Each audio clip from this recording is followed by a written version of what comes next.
Hello everyone, I'm Chester44 and welcome to this Let's Play of Tyranny. Last episode, holy crap, was that a lot that happened. The end of Act 2 from what I saw. Let's see, to sum it up, we came back to our spire which was being attacked by the Scarlet Chorus only to find that we have the power to proclaim lesser versions of edicts. After running up the chorus, we came back up and found that we have been declared an Archon by the Overlord Kairos. And not only that, he has given a command that only one Archon can rule over the tiers, so the rest of us are to fight each other to the death to claim it. Or at least put one of us in submission to another. Oh boy, there's a lot we gotta do. First up, let's see, we have our quests. We have to go speak with Graven Ash. He summoned us to Iron Hearth. We have to go speak with Tunon in the Bastard City, which may be the first one we have to do. Over here, we have things at the towers to collect. We can view the edicts here. Use the device on your Vendrian's spire to issue an edict in the various locations, which I don't think I have. Now we know what this power bar is for. And we have a missive. I will only ask once. Kid, I take it you're aware of the Overlord's latest decree. If not, let me give it to you straight. Now is a bad time to be an Archon in the tiers. Since most likely I'll be the one to cut you down, I thought I'd first explain it's not my choice. But if it was, I would still choose to kill you. See you soon. We can arrange a meeting. If I am to die by your hand, I would prefer to be in battle, face to face, or would that be face to shadow?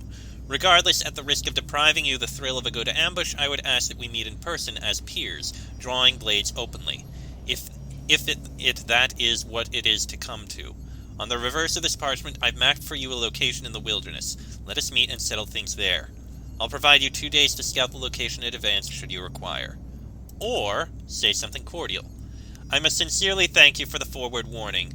Please know that I have indeed taken your words to heart, and as such return the following in reply.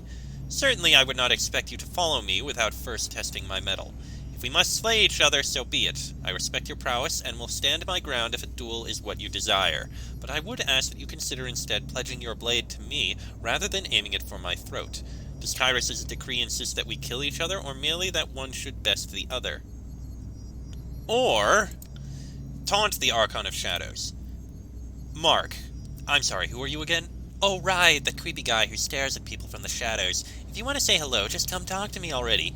I should thank Kairos, as the Overlord has finally unburdened me of the need to treat you like anything more than what you are. A sad little sociopath who will soon be grasping for his last breath at the end of my weapon. Did your predilection for children turn even the cast metal stomach of the chorus? I've often wondered what crime Tunon must have on you to keep you on such short a leash. Of course, short leashes are ideal if the servant lives only to lick his master's feet. Sharpen your blades, freak. I'm coming for you. Because let's face it, you can't come for me before you're ordered to, can you? Wow! That is a taunt! But no, I'll be cordial. While I could kill every Archon, I'd rather do things diplomatically. I do have a diplomat background, after all. Okay, we'll send this one. The cordial one. 1 hour remaining. Really? Only an hour? Well, let us speak with our companions. Let's start with Barrack. I have come to regard knowledge as a kind of curse, and I better understand the Overlord's injunctions against too much of it. In knowing why my armor clings to me, I think I began feeling it grow into me. Has it buried itself deeper within me? Or do I imagine this? Kairos has ordered that the Archons determine a ruler of the tiers from among themselves. This is the time to go to Archon Ash, submit to him, and beg clemency.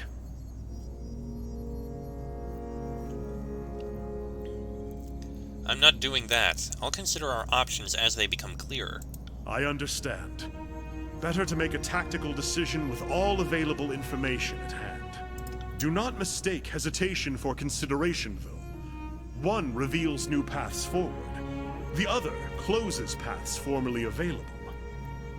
That is That is a wise phrase. I like that. Oh, big ideas from the mobile armory. What, did the Iron Marshal tell you that? Yes, she did. I shall follow your lead, Archon. For now. Thank you. Speak with Graven Ash about Barrack's condition. We will. What about you, Verse? Hey, Binder, let me get something off my chest. Verse nods to grab your attention. I burn inside. When I dance, it's like I'm trying to let out the fire, to quench it in blood. Instead, I just end up stoking the flames. Shit, did any of this make any sense? She smooths down her feathers and sighs. I think I follow. I've always had such a strong connection to my Furies. That bond made me feel, I don't know exactly, like part of something? Now it feels like they're in me. They rise up when I dance, each time a little more restless. When we were going after Crocus and Orisa, I could almost hear them, like they were whispering to me, tugging from somewhere deep. And even I can't deny that all this sounds a lot like, you know, him. The voices of Narat. Kairos' bloody balls, yes, the voices of Narat. The thought alone that I could be anything like the voices of Narat makes me want to flay myself. She inhales deeply, chest rising, then lets it out through her teeth in a low, prolonged hiss. If you don't want to turn into him, don't be like him. What exactly are you suggesting? Be stronger than him. That's the dream, right? Now we just need 1,000 years, some artifacts of an immense power, an expansive information network, and the largest army the Tears has ever seen. One more thing before I call it a day, Fatebonder. What is it? After we spoke to Essa, I slipped a scout some rings to keep an eye on the place and send word if anything out of the ordinary happened. She cracks her knuckles beneath her calloused palms. Apparently there have been some strangers lurking about. I'd like to head back to River's Break and see if we can't grab one. Maybe dig a little knowledge out of him. But not, you know, in a directly out-of-the-head kind of way. She frowns sheepishly. I'll make it a priority. Thanks.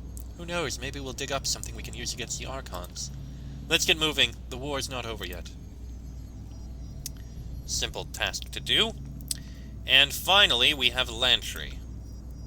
Finishing the last pen strokes of a note running about his left arm, Lantry looks up at you with a nod.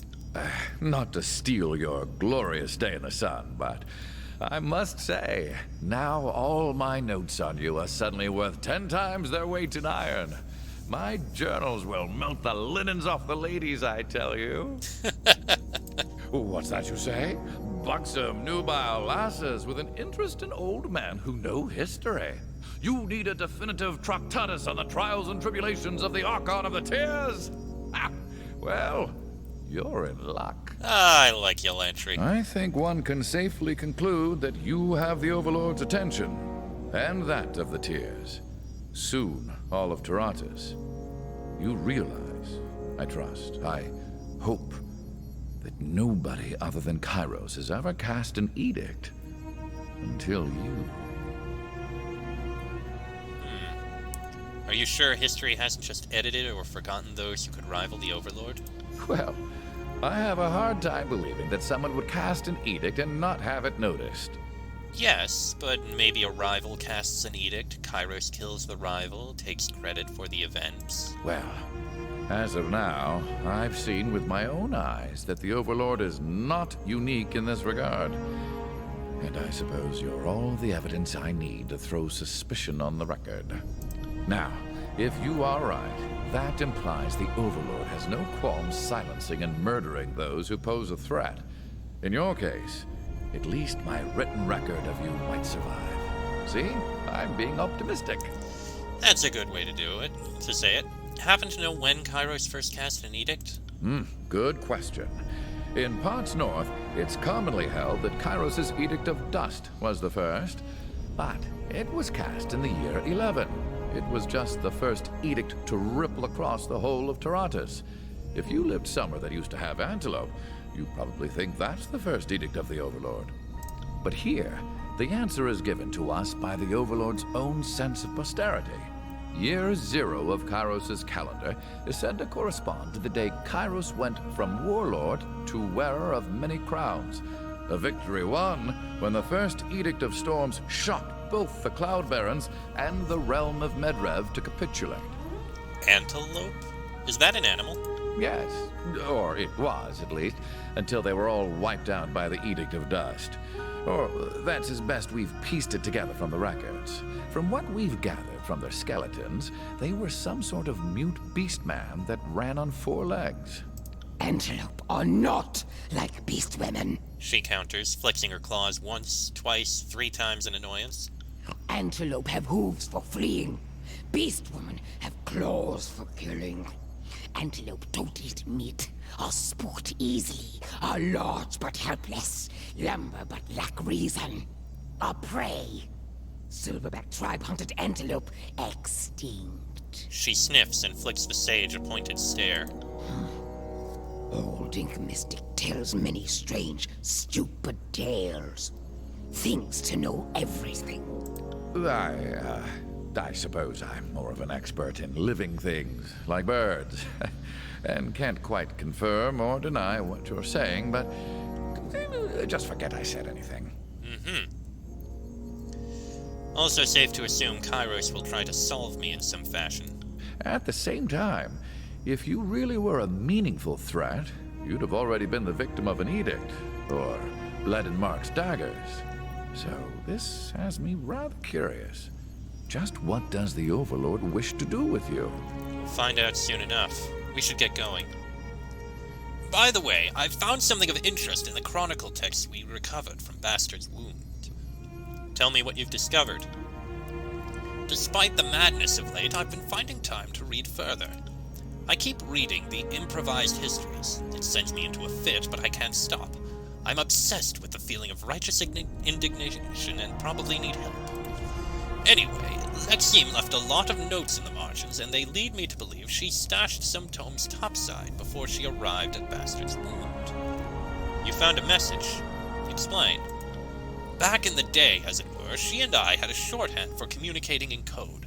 Lexime has many notes to herself written in some corners, and, well, I can read her scribbles. She mentions another hiding spot, but to decipher the directions exactly, I'd need a copy of Histories of Sunder revised. If my old cottage is still intact, I have a copy there. You have a cottage? I thought sages lived in the Vellum Citadel. Oh, sure, but most of us elder sages get persnickety and long for some solitude after decades cloistered with the others. Besides, I did field studies, so I was rarely expected to be anywhere at any given time. You need one more book so you can find one more book? This is ridiculous. Lexime and I commissioned duplicate manuscripts of Histories of Sunder revised, and with our identical copies created a sort of code. She's written several triplets of numbers, and they relate to page, paragraph, and words in the books. It only works if we have the exact same book. Just an hour or so with my old tome, and I could decipher the directions. That's all I need to hear. Let's go find it. Perfect. I'll lead the way whenever you're ready. Indeed. Let's see if our other companions have anything to say. Kills and Shadow? The dark-furred beast woman snuffs and quivers, panting lightly at your approach. She hunches low, long, gangly fingers caressing the ground. Alpha to Kills and Shadow smells good. Like mountain dew. Makes beast woman blood stir. Run hot. Makes beast woman want to hunt, bite, rot. Fate Binder wants beast woman? Yeah, maybe, step back a bit. Happy that I rescued Left Claw? Yep. Fate Binder is good alpha to Kills and Shadow. Listens to beast women's demands like all males should. Must like beast woman to fight for former pack whelp. She pants and scratches the back of her mane, hunching forward closer to you, her breath puffing hot against your neck. Her dark pink tongue lolls, dripping drool on your shoulder as she grins. Beast woman too likes Fate Binder. Step back, please, Kills and Shadow. Had any good hunts lately? Heard whispers. Rumors of human rotting with beastmen in stalwart lands. Was curious. wanted to dig that truth, see with own eyes. So hounded a bookhauler called Nerek at Fanged Bay. Hauler's face and name were known by many, made prey easy to track. Moves books for sages and keeps beastmen back. Runs weaklings to carry crates humans cannot. She huffs and shakes her head, fingers picking at a puckered scar across her chest. Hauler Alpha was gentle, loved by Padfoot and whole pack. Pack's bulwark, Padfoot could not protect Alpha, so begged and whined, debased himself at Beast Woman's feet. So Beast Woman slunk away into shadows, ashamed. Uh-huh. I'm gonna leave you be for now. Alright, Ebb, you have anything to say? Hail, mighty Archon. Ebb salutes you with a nod, pounding her staff to the ground as she stands in attention. Your newfound power runs in the face of what I thought I knew. All my life, I've been told Kairos alone can issue an edict. And yet, here you are, proclaiming mastery of the lands just like the Overlord. I can replicate his powers, but I'm not just like the Overlord. You mean her powers? I mean hers. You say that now. Let's see if you still feel this way when the reality sinks in, and your mastery of this newfound power solidifies. The world now bows to your mere utterance. Each day you will grow stronger, while the world becomes weaker in comparison. Put another way, if I could do what you do, the world would be at the mercy of my depravity. Cursing the name of Ebb, Archon of Fecund Fluids. Let's hope your moral sextant isn't as crooked as my own. No, I don't think it is. Your newfound power runs in the face of what I thought I knew. All my life, I've been told Kairos alone Perhaps can there issue are an others edict. besides me and the And yet, Overlord? I should certainly hope not. Tyratus isn't large enough for Kairos, and it's certainly going to get very interesting if the two of you start waving your edicts to and fro. I would have felt if someone else were proclaiming edicts. I knew when this one activated the Spire. From what I know of Kairos, the Fatebinder is definitely a wrinkle in some carefully laid plans. If anyone has cast an edict other than Kairos in the last 431 years, I'm certain we would know. There would have been witnesses and evidence that outran Kairos' march west. The sages would have heard of it. Your newfound power runs in the face It's of what I fortunate then thought that I you knew. are sworn to me. If watching you slowly descend into power-hungry madness is the definition of good fortune, consider me blessed. Your newfound power Enough about runs me in the for the fate. moment. What is it you need? Alright. I have nothing else at the moment. So we have 3 side quests for our companions, one of which will involve speaking with Graven Ash. We also have to go to speak with Tunon in the Bastard City, and we have to speak with Graven Ash himself. I believe that's all the quests we have at the moment. So, if I interact with this, I can't do anything there, but I can proclaim edicts on the other areas, if I desired. It would cost this power that I've been gaining, but it's something I could do, and I'm not going to.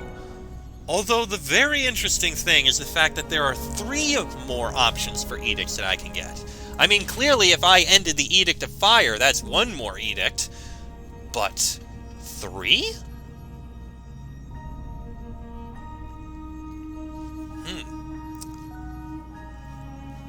Let me look at this one, because I want to end the Edict of Fire as well, but it is our most solemn duty to protect the citizens of our empire from all dangers, including the danger of knowledge that is forbidden. Let those who, in their burning arrogance, hold tightly to this lore be consumed by our wrath. Therefore, let the fires of Tyranny rise up and consume them for as long as forbidden knowledge lies within the heart of the Vellum Citadel. Leaves the question of how to end that, which basically means get rid of the forbidden knowledge in the Vellum Citadel. It doesn't specify how. Notable. Okay. Vendrian Guard Wrath. Really? Oh yeah, that's right, they hate me. Okay. So, I still need to figure out where I'm going to go next. Oh, though I believe I can get some things from you. Including some more camping supplies.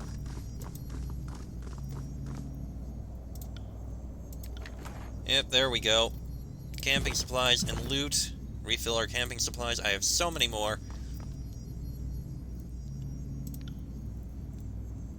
Let's see what's in stock. Which mainly is going to be me selling things. So I don't need any of that. So, let's see. Items to sell here. Sell that. Sell that. Sell that. Sell that. Sell that. Sell that. Keep that. Keep that. Keep that. Keep that. Sell that. And we're back to normal. On this end, selling that. Selling that. And the rest I keep. And now these random items. Yeah, I don't think those actually matter. Okay.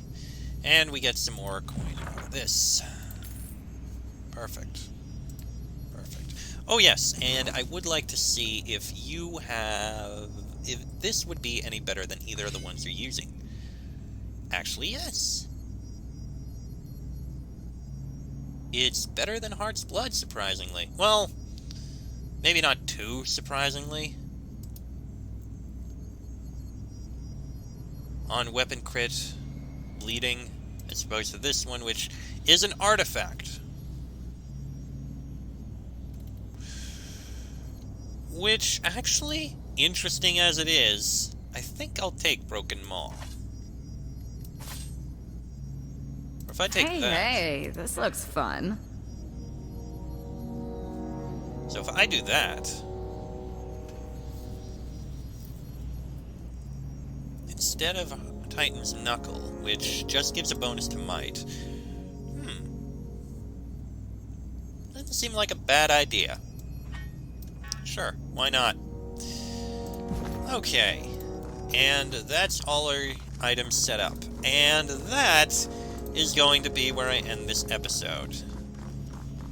Yeah, a few minutes shorter, but it's not a big deal. Seems a decent place to pause it. Next episode, we'll figure out where we're going to go.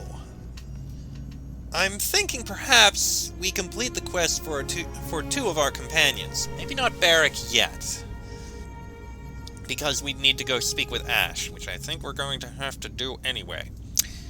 But that'll be in the next episode. So until then, I am Chester44. That is Jason Pendragon, Barrack, Lantry, and Verse. This has been a Let's Play of Tyranny, and I shall see you all next time.